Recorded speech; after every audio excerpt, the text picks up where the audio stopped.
مسلم امتی کا یہ سوال ہے کہ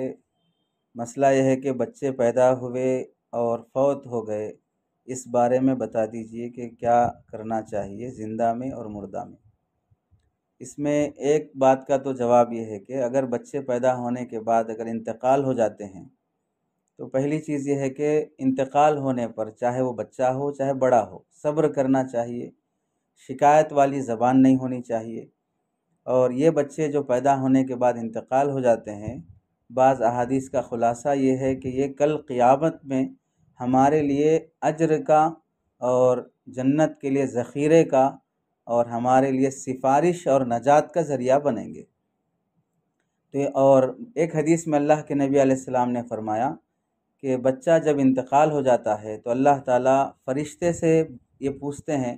کہ میرے بندے کا محبوب لخت جگر جب انتقال ہو گیا تو اس نے اپنی زبان سے کیا کہا؟ تو فرشتہ کہتا ہے کہ اللہ اس بندے نے صبر کیا اور تیرے متعلق کوئی شکایت والی زبان استعمال نہ کی، انا للہ و انا الیہ راجعون پڑھا۔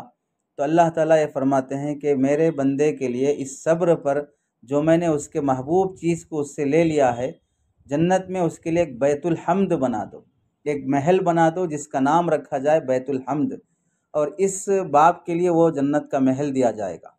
تو بچے اگر فوت ہو جاتے ہوں تو صبر کریں، اللہ جس حال میں رکھا ہے اس پر شکر کریں، اور اللہ سے دعا کریں یا منت مانیں کہ اللہ تعالیٰ بچے فوت نہ ہو، آئندہ بچے کو حیات والا بچہ دے، اس طرح کی کوشش کرنا چاہیے۔ باقی زندہ میں کیا کرنا چاہیے اس متعلق تھوڑا واضح انداز میں سوال کیا جائے تو بتایا جا سکتا ہے۔ فوت ہونے میں کیا کرنا چاہیے تو بتا دیا گیا، زندہ ہونے میں کیا کرنا چاہیے وضاحت سے سوال کریں، انشاءاللہ بتائیں گے۔